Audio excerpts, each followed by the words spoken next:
Welcome, or perhaps welcome back to the Golf Beneath the Surface podcast. My name is Raymond Pryor. Areas of expertise are performance psychology, performance neuroscience, and sleep science. And with me, as always, is expert instructor, my good friend, and my co-host, Chase Cooper. How are you, Chase? Doc, I'm good. I'm up in Oklahoma. We mentioned in the last episode I was making the move. We had opening day up here, and man, it's a playground. There's a lot of fun stuff. We've got 4 bays. We've got TrackMan range. We've got 3 huge chipping and short game areas. We've got a 100-yard wide range. It's nuts. This is I was telling you off air. This is the first time I've seen TrackMan range, and it's really, really, really cool. You can basically walk up to the range with your phone, have TrackMan app set up, and it will capture all TrackMan data, all TrackMan ball data. It won't get club data, but all TrackMan ball data on every shot that's hit. Like the technology is crazy, and we're gonna have a lot of fun. We're gonna have to figure out some of the stuff to how to make it all work, but we're gonna have a lot of fun. So getting back closer to home for us, and the opportunity was great, and the facilities are awesome. So working through that for the next couple of days, and then yeah, we'll be up here full time in a couple weeks. You'll be giving a lot of lessons. Hopefully that's the plan. That's the plan. Hopefully I've got a good enough team behind me too that can help me with all the other stuff that needs to happen. So yeah, it's been fun, a little hectic, a little stressful, but we're working through it. It's an awesome opportunity, and we're super excited about it. Yeah. And Chase, if we're on a podcast talking to people about golf, how can enjoy it more? How can they play better, more consistently? How can they get better?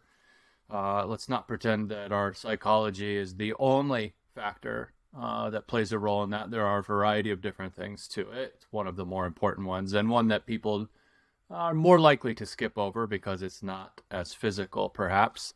But getting golf lessons is pretty important if you want to get better, because you are essentially learning how to do the thing better. If we're really talking about what we as humans can train, we can put them into 3 general buckets. We can train our mind, which we have talked about quite a bit already in our podcast. We can train our body. That's how we get faster, more flexible, stronger, etc. But based on what we eat also, and our rest and recovery. And we can train our craft. So it's body, mind, and craft. And our craft is learning how to do the physical skills, learning the strategies, tuning in our equipment, etc.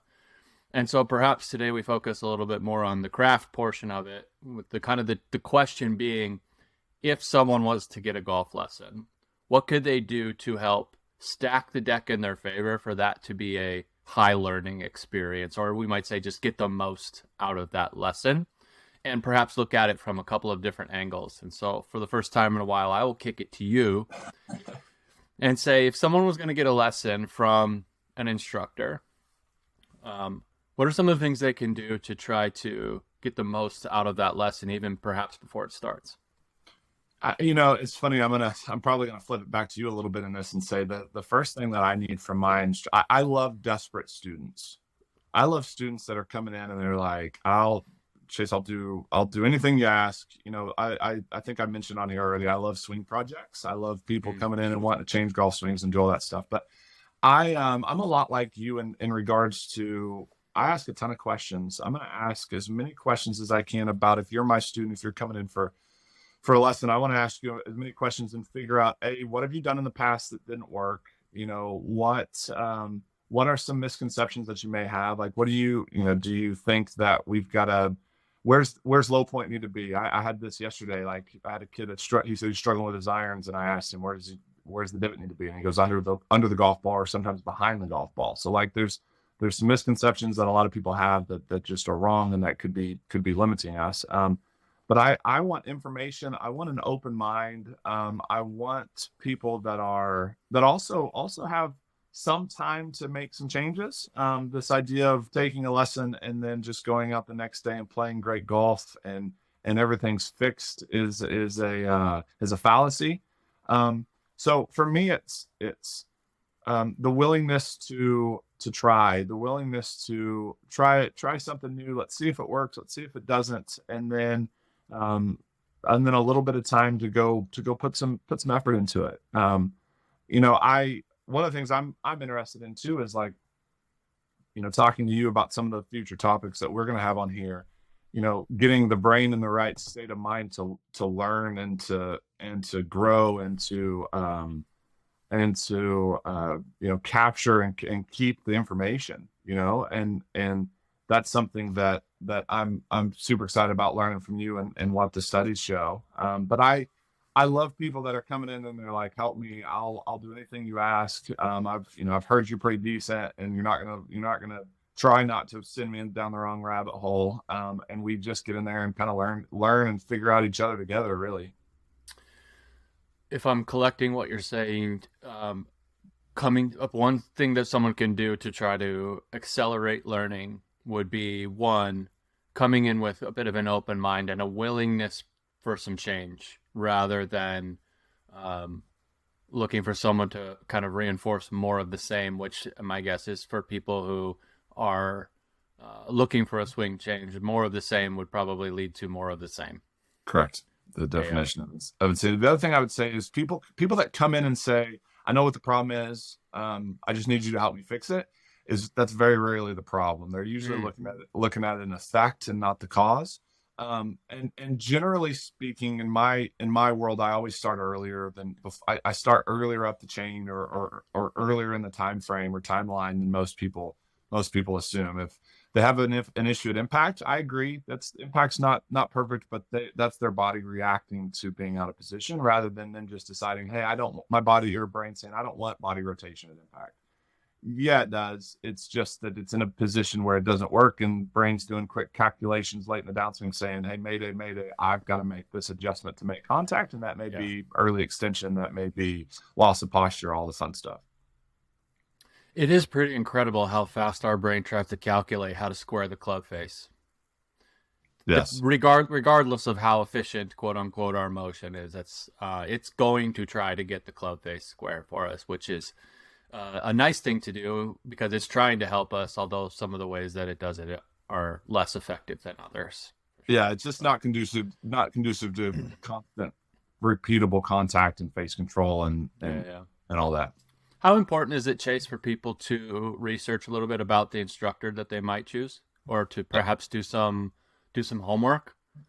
It's a great question. And the hard part with that is there's not a lot of information always out there about instructors, right? Like if they don't have a big presence on social media, sometimes if they do have a presence on social media, that can also be a distraction, because they'll just post certain stuff and they won't really get into what they're going to teach. I think some of it is obviously in our industry, word of mouth is so important. And so I would say most of my students are, if they're adults, they heard from a friend of a friend of a friend or whatever that I was decent. If they're kids, they see the results or the parents of kids, they see the results of, being at Axis and seeing all the Axis kids having success. It was pretty easy to get more students because they wanted that. But the first thing there are a ton of guys in our industry that should not be teaching the golf swing. And that's the nicest way I can say it. And so what I would say is if they're super old school and don't have a social media account, but they've had a ton of success developing players, that's fine. But if they don't have a social media account and they haven't posted some golf swing or some videos of them talking about what they believe in or something to do with some technical side of the motion,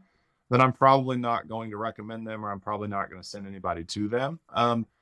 So social media is an unnecessary evil that is needed in our industry, or at least to market ourselves, right? And so I would definitely use that. But for me, it's just trying to find a coach that's had success with a multitude of ages, of body types, skill levels. I've got a girl that I started coaching when she was 10 or 11, and she's graduating this year, full ride college, and is one of the top 20 players in the country. Like, she's talented. Her sister was a great player too, so it wasn't all me. But at the same time, like, the ability to grow and develop from a young age, I think, is a huge sign of complete coaching, of me having to be some of her help with her with some of her psychology, and help her with her fitness, and help her with her time management, and not just, hey, swing the golf club like this, or I want you to chip and putt like this, right?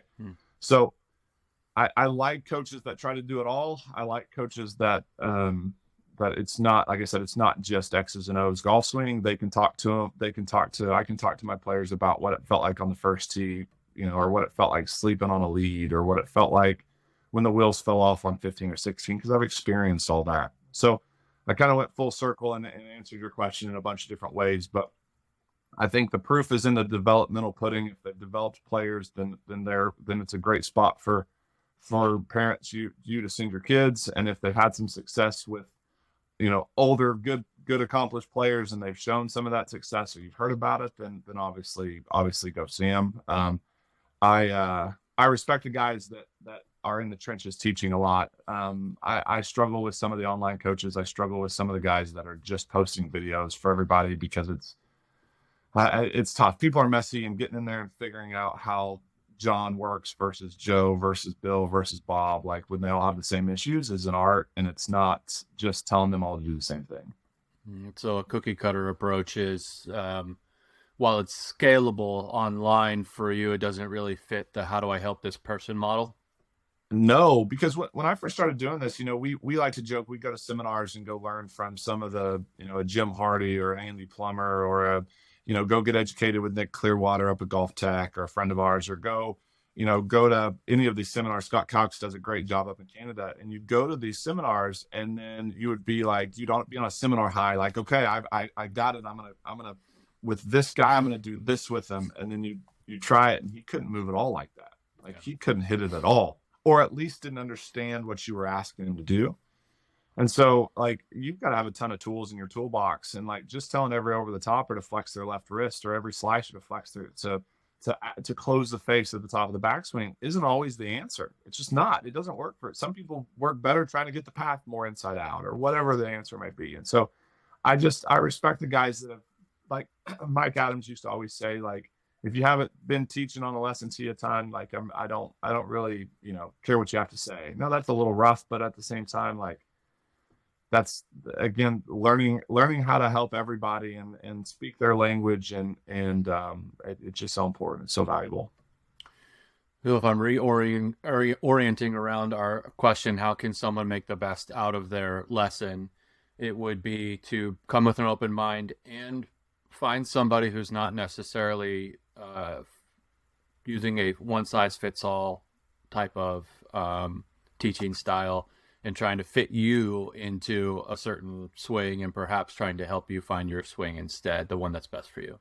100%. And I would say, like, going into the interview process with, so say you've identified the coach, there's one or two coaches in your area, you're going to go test them out.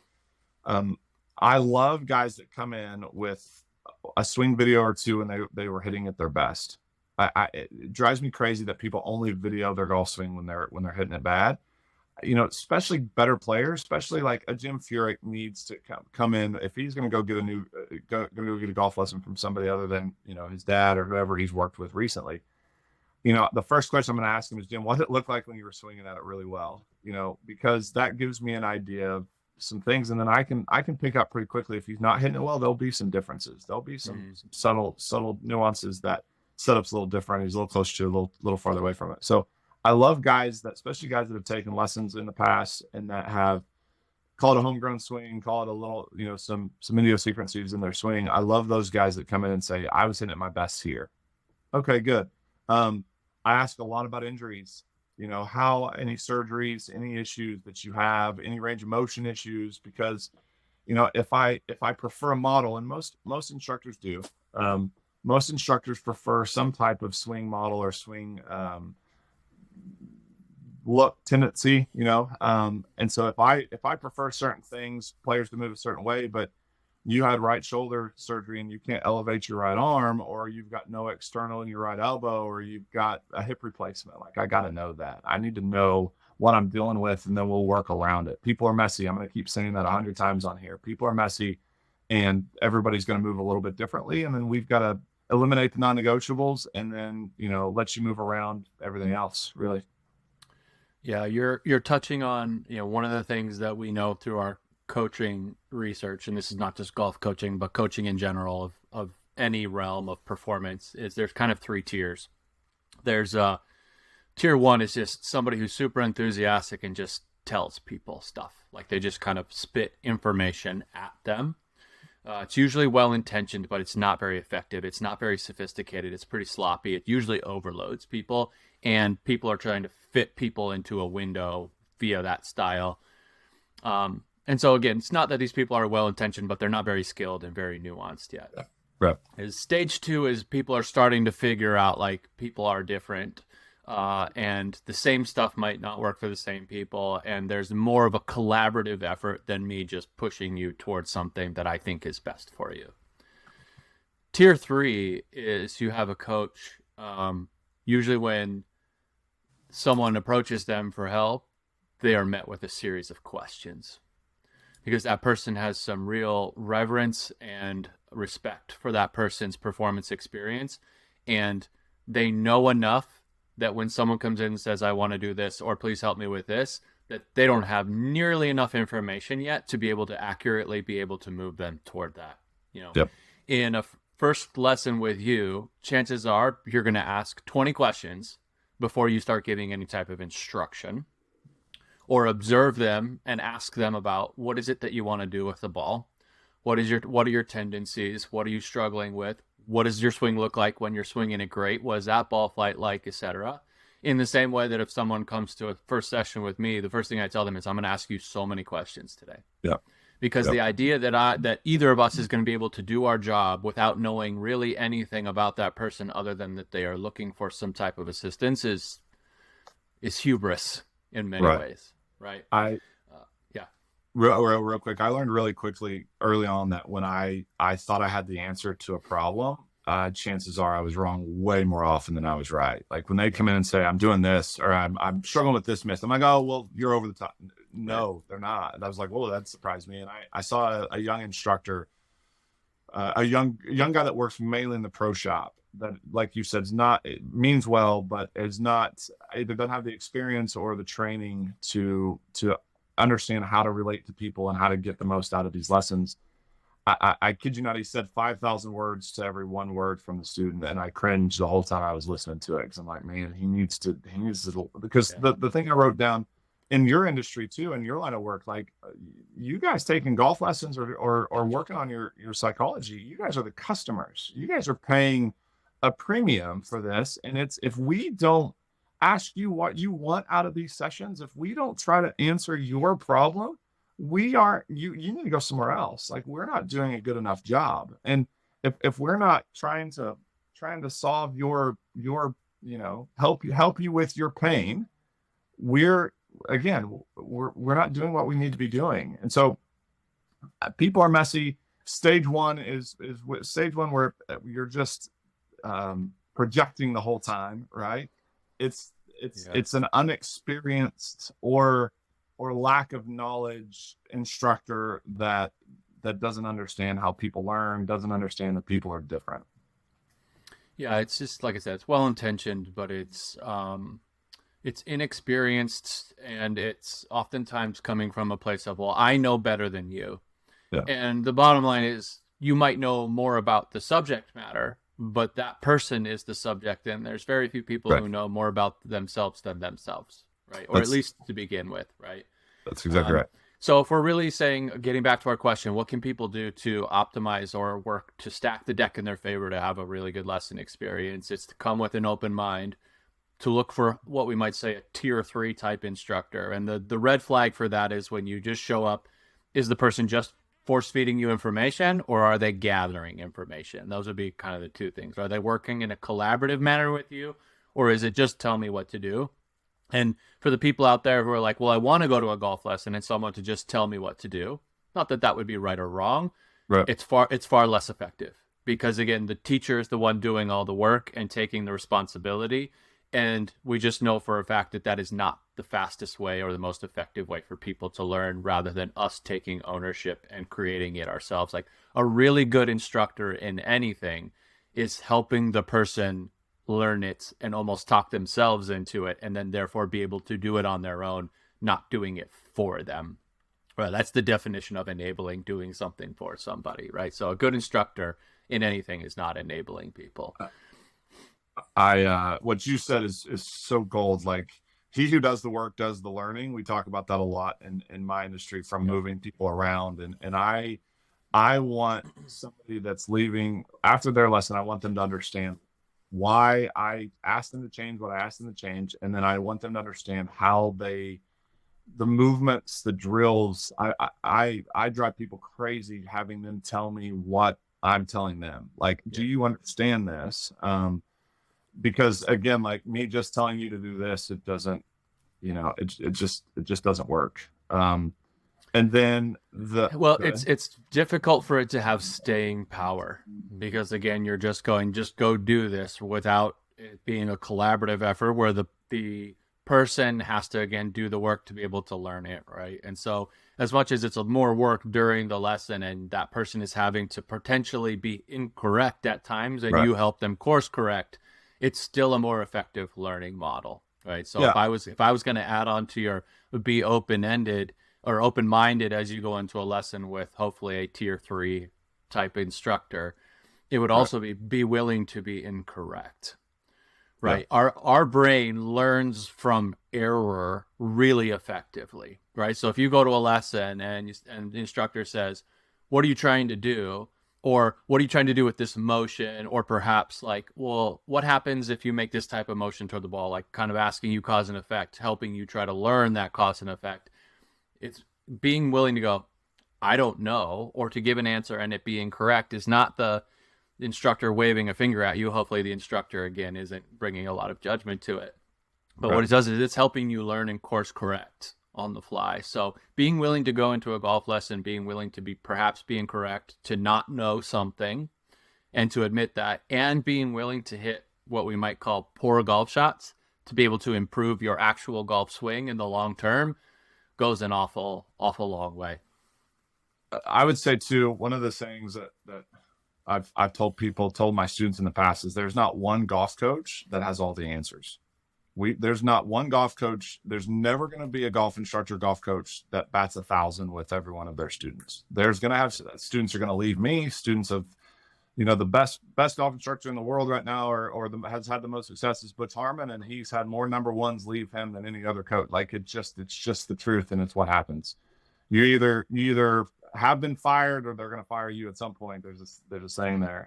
So we are making educated guesses, and so the more you can go to these stage 3 guys that you mentioned, Doc, like the more questions that I can ask my students, the better answers I can give. And so if you guys listen at home want to go to somebody that's just going to tell you what to do, I can tell you what to do, but I'm going to ask you a bunch of questions so I can kind of narrow down exactly what you need to do versus me just trying to fix your slice with a quick Band-Aid, right? So the more information I have, the better are, just like you, the more information you have, the way better you are at your job versus you've said all the time, you don't guess very well. You're not good at your job if you're guessing. I'm the exact same way. Hey, can you help me with my golf swing? I'm not hitting it very good. Dude, give me a swing video. What are you trying to do? Where are you hitting it on the face? When you commit to it, where does the ball go? What curve? When you hit it good, are you curving it left? Or are you curving it right? Like I'm going to ask 25 questions before I give them 1 ounce of information. Yeah. One of the characteristics too, if I'm just kind of piggybacking off what you're saying, characteristic of a good tier 3 coach is, they're not asking their student to impress them during a session. Like it's a kind of bit of a judgment-free zone, meaning like, show me what you're doing it freely. And so as the student, you're trying to go into a lesson going, well, if I swing freely, meaning I'm not trying to guide it, not trying to steer it, etc., or trying to impress the coach with, the worst thing you can do in a golf lesson is try to go in there and impress your coach, because then you're going to be making swings that you're not really going to be making, and that then the instructor's making perhaps adjustments to something that you're not actually really wanting to use. So instead of going in trying to prove how good your swing is, go in with the one that you actually have as it is and make free swings with it regardless of what the misses might be, which then gives your instructor the canvas that you're actually working with, which is a little bit scary for some people sometimes, but oftentimes a really good tier 3 instructor is going to set that stage and be like, hey, whatever you're working with, let's work with it as it is. You don't need to impress me in this session. Let's see if we can't get better together in the collaborative effort. It goes an awful long way for those types of things. Yeah, I get asked a lot of times, first lesson, well, which swing do you want me to use? Do you want me to try this one? Do you want me to try this one? And I'm like, if I asked you to hit a shot on the first tee today, what would you go with? And even then, sometimes you can kind of tell it was just a contrived, like I'm trying to make it pretty. And so then I'll say, okay, how far do you hit your 7-iron? 150 yards. All right, you got to hit this 165 yards, or you owe me $1,000. I'll put some little fun. You owe me 10 push-ups, some little fun consequence on the line. Because if I can get them swinging fast, I'm going to see how they're moving, And so there's a lot of little tricks that good coaches will use to kind of get out of that. The other thing I would say is, if you show up to a lesson and your first 5 shots are shanks, don't panic, because chances are, not chances, guarantee your good swing and your bad swing are, and for those of you not watching on video, my fingers are about 1 millimeter apart. They're about this far apart. The motion is just about the same. The difference between a good quality golf shot and a terrible shot is not very far off. And if we had you strapped up to 3D and all the tech, the pattern would not be that much different. There are differences, obviously, but not that much. And so don't worry about, just get up there, like Doc said, get up there and make free swings, let it rip. And if anything, I want to see your bad versus watch you stripe it for 10 minutes on the range with me. I want to see, and even if you do stripe it, there'll be things we'll talk about, like with the way you're moving, this is the pattern you're probably going to see and all this stuff. But just let it go. And if it shanks, we'll help you with the shanks. If it's whatever it is, just again, come with as much information. Here's what I've been hitting. Here's what I'm trying to fix. Here's what I've been trying to do. And again, it just makes that introduction, it makes that start of the lesson go so much smoother. Yeah, totally. Well, I might add, as we're getting into this topic from a psychological and neurological perspective, based on how our brain learns and the states that it learns in, if you're going to go get a golf lesson, a full 8 hours of sleep the day before is very helpful. So the way our brain learns, so we don't have, muscle memory is not a thing. Our muscles can't remember anything. It's a myth. It's a bit of it. Yeah, shocking. It's a well-intentioned idea that if you kind of practice a lot, then your muscles will just learn what they're supposed to do. Like, it's an idea of trying to conceptualize automaticity. It's a little bit of a dangerous idea if we're trying to get better at something, because it suggests if you just do something enough, your muscles will execute for you. They won't. The only way that our muscles move is from getting a command from our brain. And so it's a bit of a dangerous slope to live on if you're going into performance hoping your muscles will do the work for you, because they can't.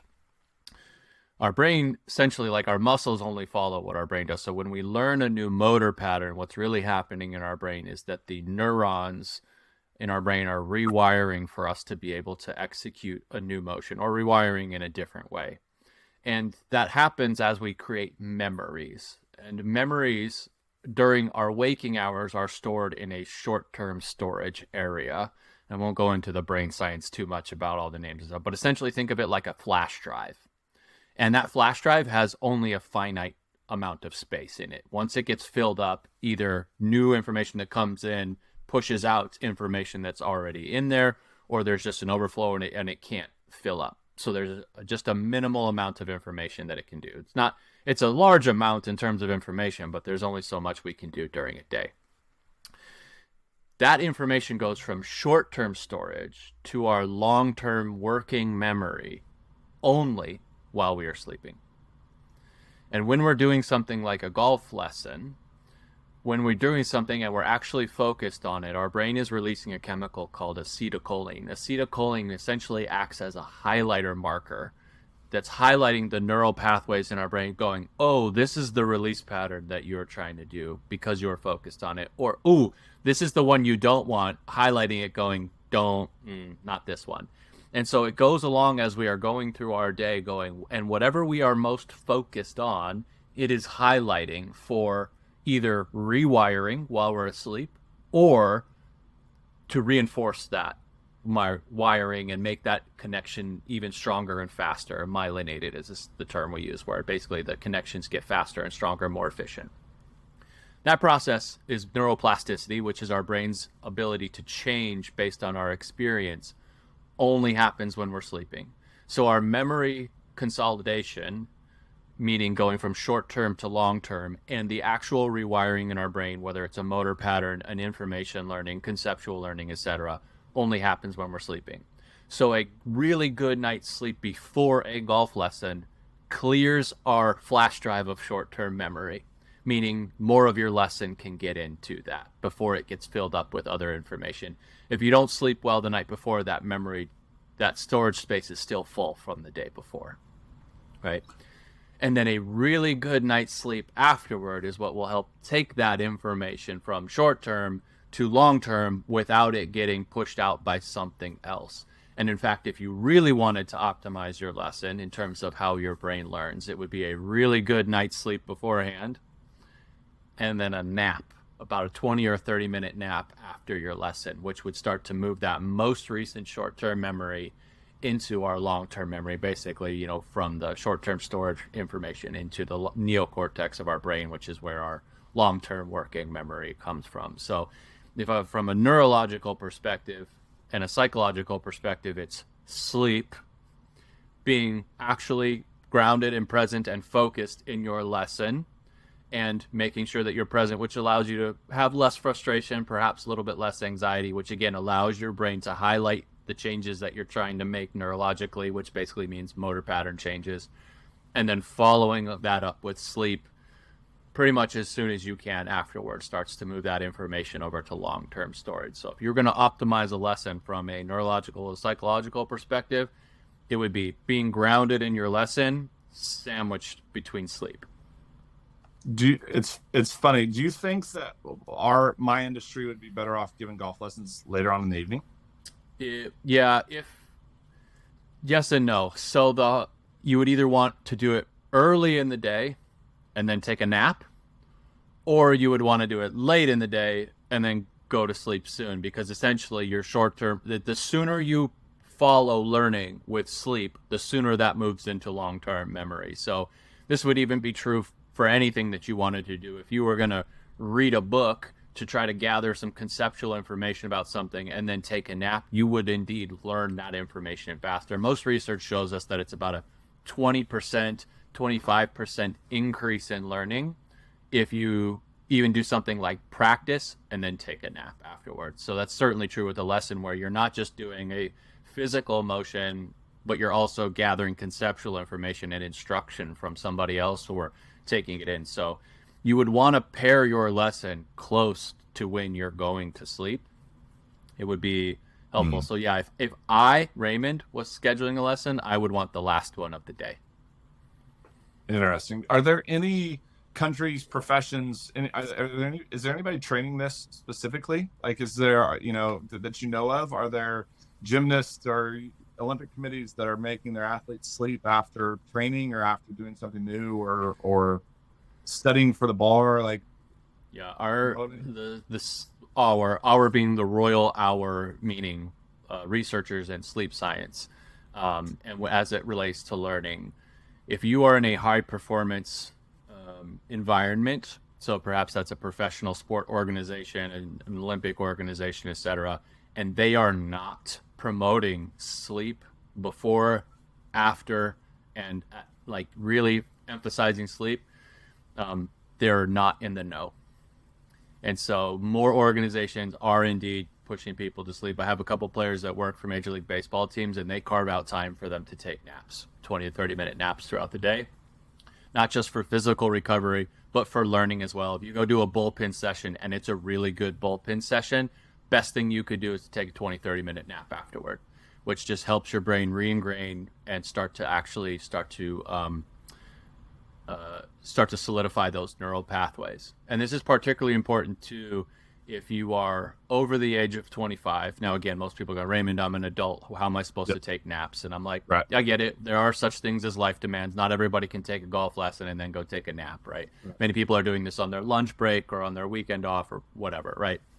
So I'm not saying if you can, it's going to help you learn faster. And the bottom line is, like, our brain only makes these learning changes via sleep. So you might be encoding the information during a golf lesson. Your brain does not learn it until you sleep.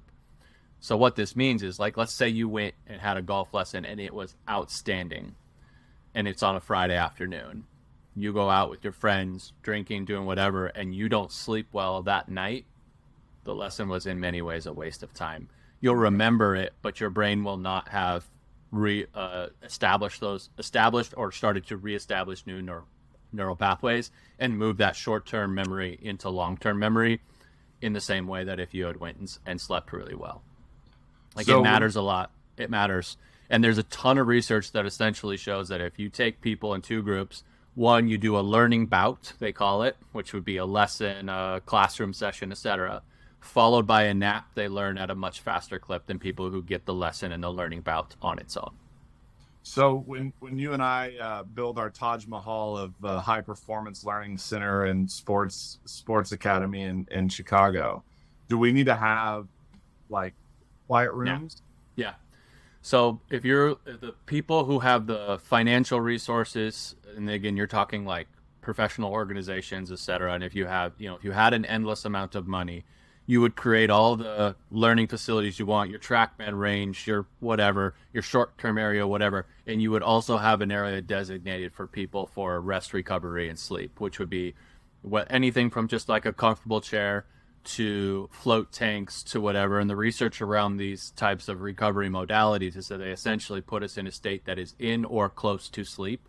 Close to sleep, we call this non-sleep deep rest. So this would be like our meditative states, our state where we're just kind of actually just closing our eyes, relaxing. It could be a body scan. It could be some yoga nidra, which is essentially like clinical hypnosis. Clinical hypnosis is grounding your thoughts and down regulating your nervous system. So again, it's just moving us closer to a state of sleep. And in these states, these are the states where our brain starts to do the things that it does to learn.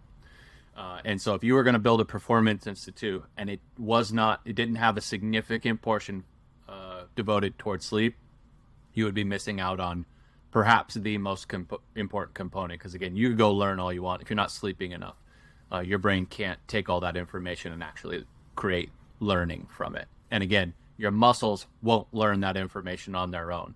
And we know this again because here's the classic example is you've been walking your entire life, but if I severed your spine, your legs aren't just going to walk on their own because the muscles don't have the memory to do that. Your brain has to give that command.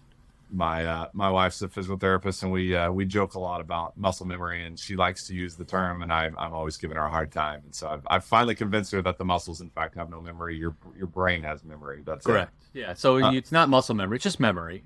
Period. End of sentence. Right. So let's recap sleep, and then and for those of you that are interested in this, we're going to get deeper into the importance of sleep for high level performance. Obviously, Doc just highlighted how important it is. So sleep before 8 hours of sleep before. In a perfect world for a high performers that have the time to do this, nap right after a tough learning, a tough mental section. Let's call it a bout of learning. So a golf lesson is just a mental bout, and again, 20 to 30 minutes is what you need. You don't need to take a 2-hour nap afterward, unless you want to. And then try to solidify it with good sleep afterwards. Good sleep. So basically, being really grounded in your lesson, so being on time. So one of the things about our brain is when we are off time, again, off time being dwelling on the past, worried about the future, is the part of our brain that actually encodes conceptual information like we would in a golf lesson. That's our prefrontal cortex. That's the conscious, rational thinking that you would have, like the back and forth you would have with a golf instructor. When we're off time, that part of our brain starts to heat up and starts to turn off. Or at least turn down, in which case then we're not able to learn at a very fast clip. This is why, like, for example, if you were in a classroom setting and people are anxious, like they don't learn very fast, right? And so again, also why it's important for those tier 3 instructors, they're creating a space that's safe, essentially going error and failure and whatnot is totally fine here. That's really important for a golf lesson. One, for the instructor to get an accurate idea of what your swing DNA might be or your whatever you're actually doing. And the second part of it is we don't learn in environments where failure is not allowed for 2 reasons. One, we are typically anxious in those environments, and the part of our brain that can encode that information is not on. It's too hot, essentially. And the second part of that is if we don't allow for error, we can't really get better because our brain learns from error. And so when we allow for the 2 of those and we sandwich that with sleep, again, our brain is laying down the type of neurochemicals that when we then go sleep, it goes, all right, this is where we marked it. Go ahead and do this neural pathway in this way. And, ooh, we marked this one over here. let's myelinate that, make it faster and stronger because we really liked where the backswing was already. Now we just got to do this part here, and it does that faster over time. It's not a magic wand, but it is still our fastest clip of learning. Okay, so we've identified how to find instructors. We've identified what the initial lesson, the introductory part of the lesson looks like. We've identified it from a psychological standpoint, what you need to do to be able to own what you've learned, the best. You need to be in the right state to own it. Let's touch back real quick on neuroplasticity. So neuroplasticity is basically how I explain it to my students is, imagine your brain is made up of a bunch of highways. And so if you're going to sign your name, that is a 10-lane highway going 1,000,000 miles an hour. You've done it so many times that you can do it subconsciously almost, right? Yeah. Without thought. A new movement, if I asked you to sign your name with your other hand, or if I broke a finger and asked you to sign your name with different fingers, that would be a 1-lane highway, basically like going at the speed of a horse-drawn carriage. Technically speaking, you would be using another 10-lane highway that is designed for something else, or grooved for something else to try to do that. Okay, so it wouldn't necessarily be a new highway; it would be a current highway that was designed for something else. Okay, right.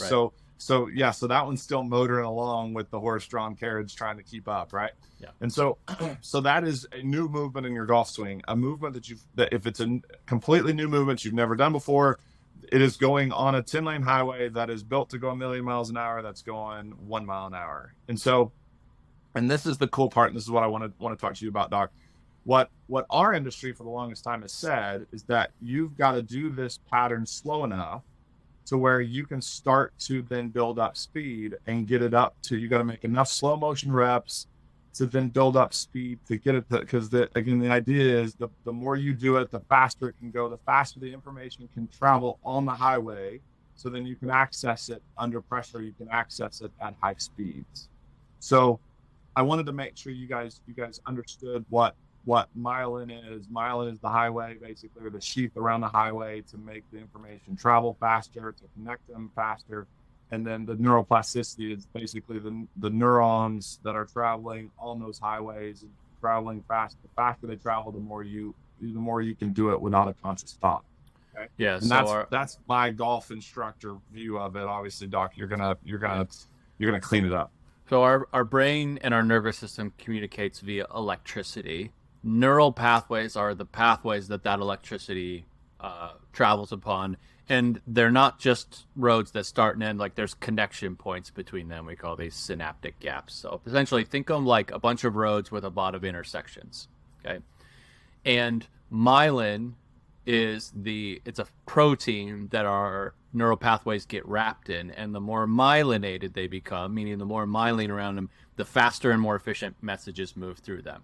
So what that means on a really practical level is the more myelinated our pathways are, the more automatic things are for us. Like the less we have to think through them, and they kind of happen on their own.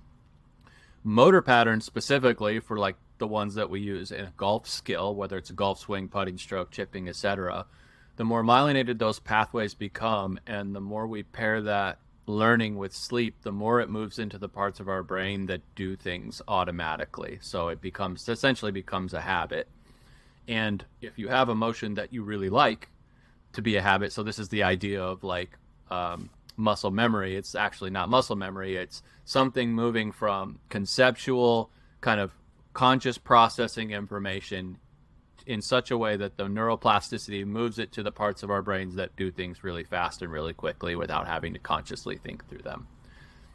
This isn't always the case for us in terms of our motor patterns, but we need to consciously think through stuff long enough for it to then move into that and then pair it with sleep.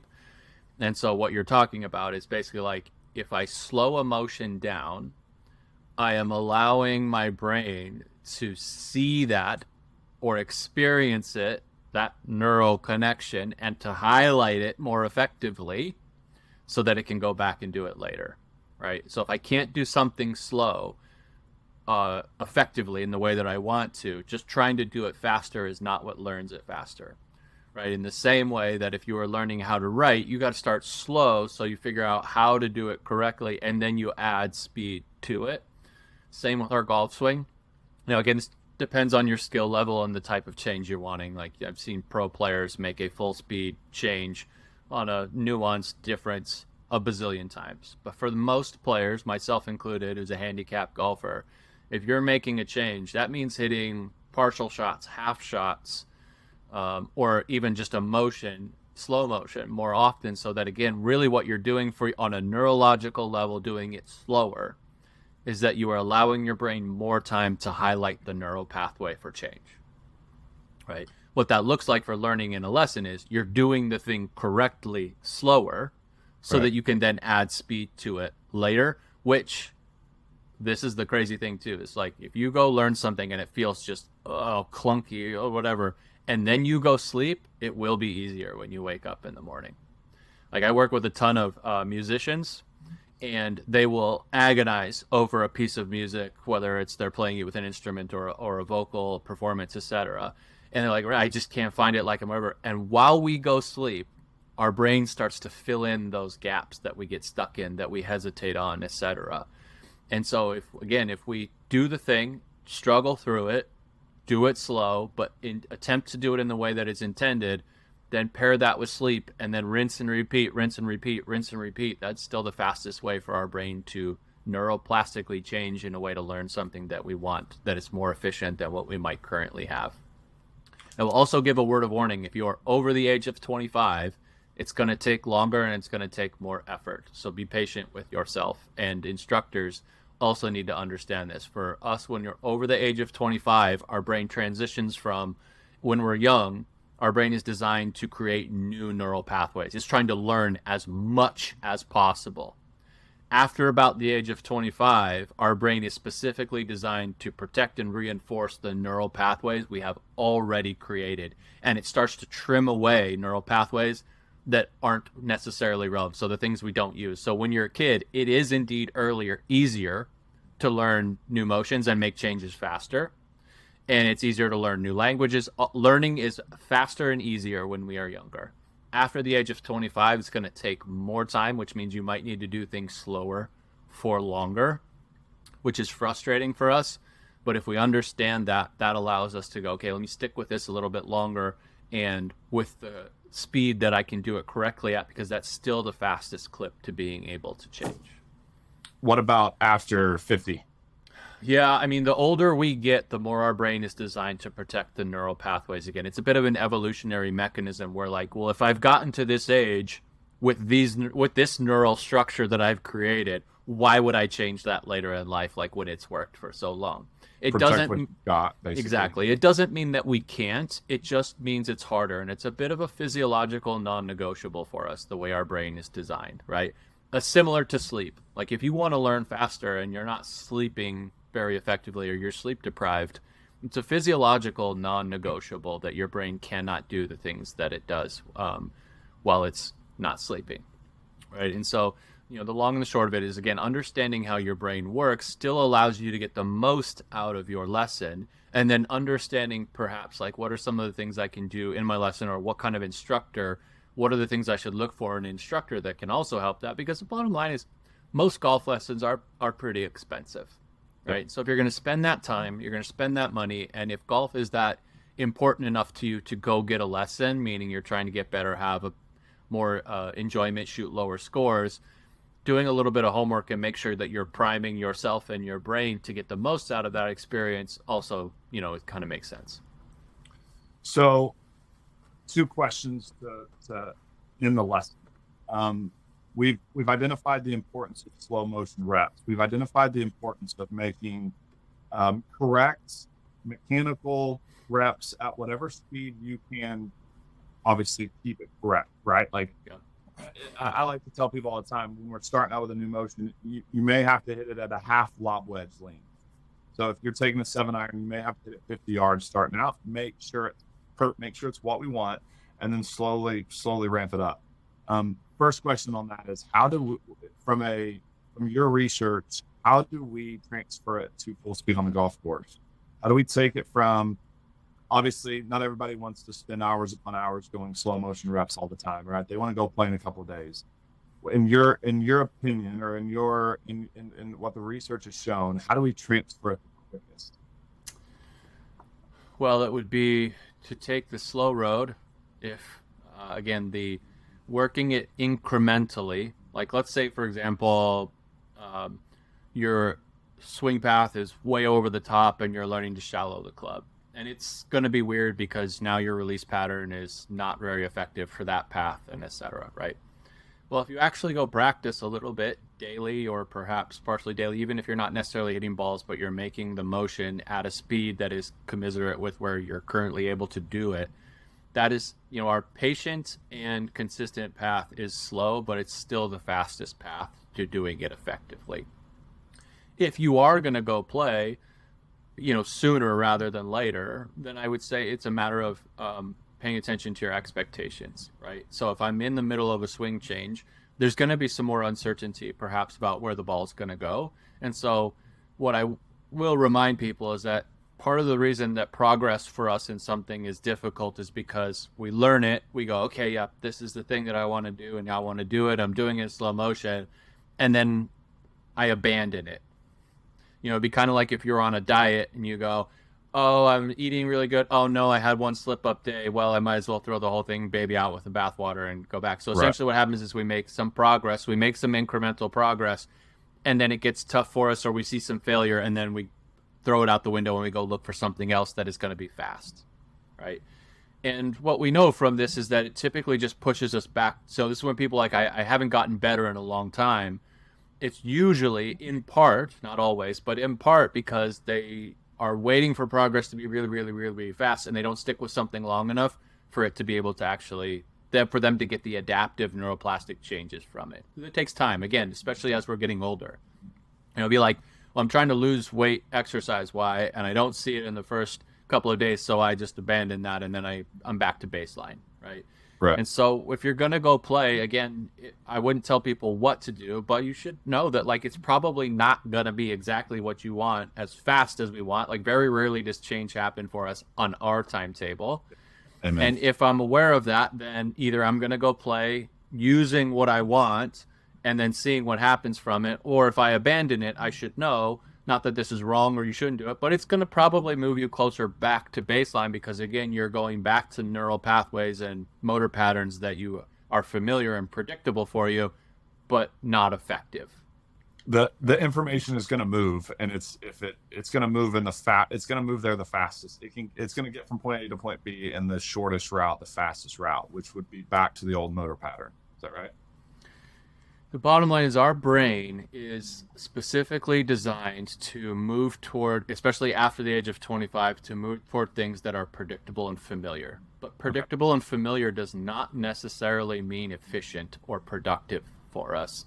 And so if you're making a swing change, like many people are, or are getting ready to get committed to, etc., there's a bit of a lag time for that as your brain learns something new. Now, again, if you go to an instructor and after the first lesson, it's 20 different things that you're changing, it's probably too much. A good instructor is probably going to focus on just one or two things to begin with as part of a long-term learning arc.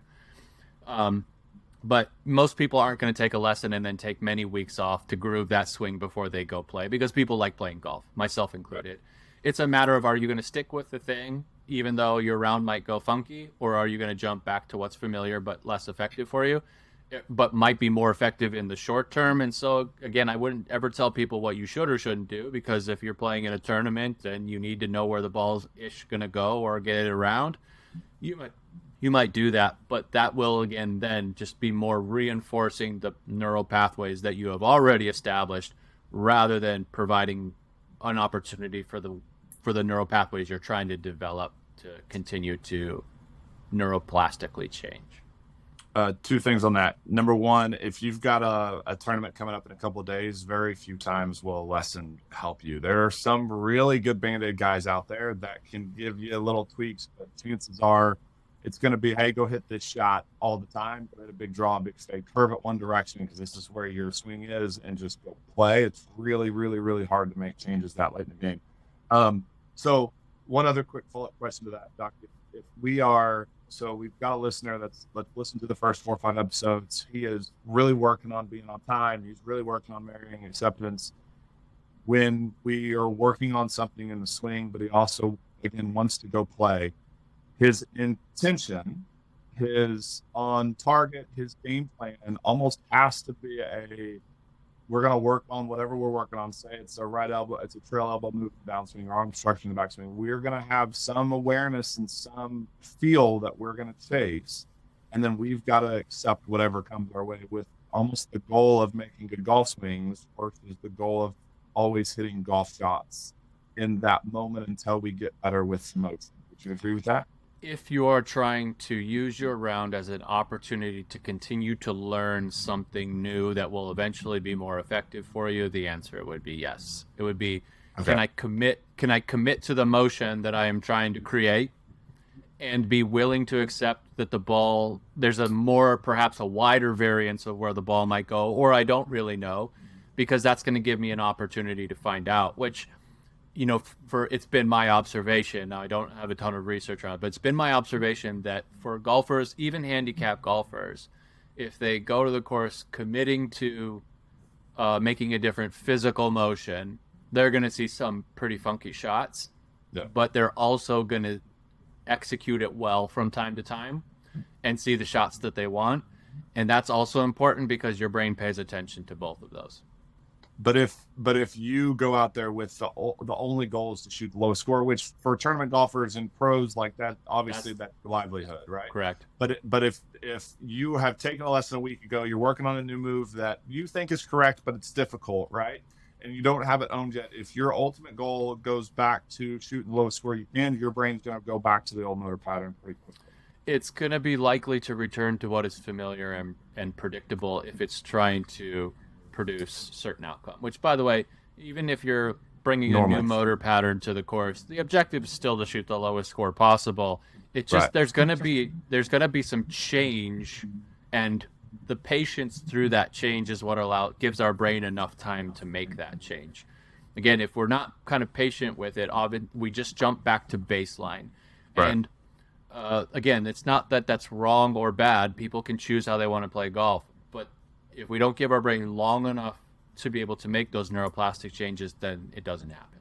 And I think that goes back to the stage 3 coach, where I'm going to ask, you're going to ask, these good coaches are going to ask what your goals are. And if it's to play your best golf in 2 weeks, then our strategy, I'm going to tell you, is completely different. Man, I've had this chronic issue and I want to fix it. I do have a tournament in a couple weeks.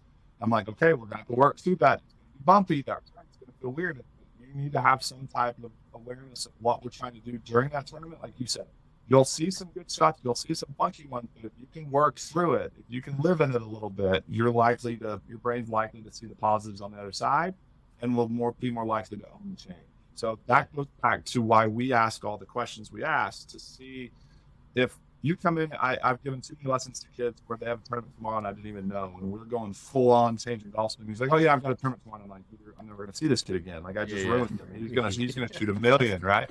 Yeah. So that's why we ask the questions. All right, end of lesson. So what I always do with end of lesson is I either get them to jot down in their notes on their phone the takeaways from the lesson. I video myself doing it. I video them doing it, or I do a voiceover video and I send them some type of lesson recap. Because obviously we're going to forget some of the stuff. I still talk way too much, even though I'm trying not to, and I still give them probably more information than I should. From your research, what should I be doing, and then what should they be doing? Obviously, we know sleep and we know being present all the time during the lesson is so important for them, being grounded. Yeah. But what can we do? Video recap. What can they do to retain the information outside of what we've already talked about? Yeah, I think to finish a lesson, someone getting a lesson could say, let me make sure I recap what we talked about. Correct me where I'm off course. Right. So and do you think it's better if I video it, if I'm doing the talking, or they're doing the talking? Them doing the talking. So essentially, even when I have clients at the end of a session, I go, tell me what we talked about today. Tell me where there's gaps in the information that I can fill in for you. Because I want them to do the work to process what we talked about and how it's going to be applied. And then that offers them the opportunity to go, I don't really remember this, or this was unclear. Can you help me fill that in? But they are having to do the work. So if you're in a golf lesson and really trying to learn, it requires more active learning for you to recap your lesson and then allow the instructor to perhaps say, yep, that's exactly it. Or, nope, here's what's actually what we were looking for. And then again, it's always nice when coaches give like a voiceover thing, which is great as long as it's something that supplements what the student has had to summarize or learn or bring together, right? So again, just the instructor going, okay, here's what we talked about today, go do it, is far less effective learning. That'd be kind of like tier 2 coaching, because they know enough to go, well, here's the summary of information, go put it into action. Tier 3 is, you tell me what we did today, tell me why it's important, and then tell me how we're going to put it into action, and then they can fill in some gaps for the people. That's awesome. And then is there any power to writing stuff down? I've heard that our brain have to better or retains information better if we write stuff down. Correct. There is some research that basically shows when we write things down in our own handwriting and in our own native tongue, whatever that might be, it encodes that information. It's basically another layer of learning. So if I go and mega swing and then I write a couple of notes about it, or what I want to do, why I want to do it, it starts to bring that in. So it's an active reflection of what we're doing. And one of the things for sure we know about our brain is that it learns during the thing. Well, it learns during sleep, but it learns from the thing itself, and it also learns from reflecting on the thing. Which is why if you go play a round of golf, you're going to learn some stuff. If you then reflect on it, then you start to, essentially the definition of wisdom is experience plus reflection, honest and objective reflection. That's where we get wisdom. And wisdom is a combination of essentially conceptual information and procedural learning. Procedural is like our experiential learning. Like, what did I actually experience, and how does that match up with concepts? And the reflection on things is what brings those two together. And then last question, either follow up after lesson, or is there any research showing how much time between lessons? Yeah, I think it varies again. And if we're trying to, again, optimize lesson taking, you would want enough time where you can practice and actually practice effectively the things that you're doing to the point where you have seen some change in a meaningful way, right? So I wouldn't say, okay, every 2 weeks, because that doesn't account for some people can practice every day. If you've got a high school kid who's trying to eventually get on tour someday or play in college, they're probably practicing many hours a day. Yep. In which case then you might see them 3 or 4 days later if they can put in that time. If you got somebody who's like, look, I love playing golf, but if I have the opportunity to play golf or practice golf, I'm going to go play golf. They might not get enough practice in, and you might be best to see them in 2 weeks. Yeah. So it depends on how much work that person can put in between, but follow-up feedback and learning is really important. If you're going to make a significant swing change, very rarely is one lesson enough. In the same way that if you're trying to learn a new language or learn a new workout routine, one time is very rarely enough. That's essentially the same answer I always give. And I was curious from a neuroscience standpoint if there was any research shown on follow-up, but it goes back to my quote of people are messy. Everybody's different. Everybody learns it. And I always say, when you've seen a change, like, I don't want to waste your time. You don't want to waste my time. And lessons are expensive. So when you've seen a change and you have new questions, come on back. It's time, right? But you've got to give it enough time, or you've got to see some changes in ball flight. See some changes on video. You got to see something different before, and again, that could be 5 days, it could be 2 weeks, it could be 2 months, it could be 6 months. Yeah, I think the term we use in psychology is life demands, and the bottom line is that everybody has life and performance demands, and they are not always super conducive to getting golf lessons. If you're a pro golfer or a college golfer, it might be. For most people, it's not. And so again, we're just talking about how can people stack the deck in their favor to have a better golf lesson and facilitate a lot of the changes they're trying to make to be able to get better at golf. But I find it somewhat professionally repulsive when people talk about the word optimization, because even the highest performing human beings are not optimizing very much in their lives. They're actually trying to just be like pretty proficient in them, in many of them. And they're definitely, most of the high performers are definitely sleeping really well. I got that from today's episode for sure. There's, again, we'll talk about sleep in many episodes, but if you want to be a high performer and you're not prioritizing sleep, you're leaving performance on the table. Sleep. Be a little prepared before the lesson. Research your instructor, make sure that they've had some success in whatever, say, your age group is or your problems are, and then get some rest. Now you guys all have excuses to take 20 or 30-minute nap right after the lesson. Nap right afterward. Take the day off, baby. Yeah. And then, and again, I think I do think what you touched on, the follow up afterwards. It's really hard if we're making changes with you guys. It's really hard to do it once. You get stuck in between, and it's really difficult. And I don't want to have to tell you that we're gonna throw the chiropractor schedule on you 3 times a week for 6 months, but you're gonna have to. It's gonna be a little bit of a project, and it's gonna take 2 or 3 to 5 to 10 lessons for sure. And guys that are instructors that are really good, they're not gonna leave you. Don't be afraid to get in there with somebody really good and look to make a change. Most guys in that tier 3, that stage 3 group are batting a pretty high percentage, and they're gonna help you most of the time. Yeah, for sure. Right on. At GBTS Podcast on Instagram, follow us, message us at BTS_mindset on Twitter for Doc, at Golf. We've got a lot of cool stuff coming, so stay tuned and give us your feedback. Doc, take us home.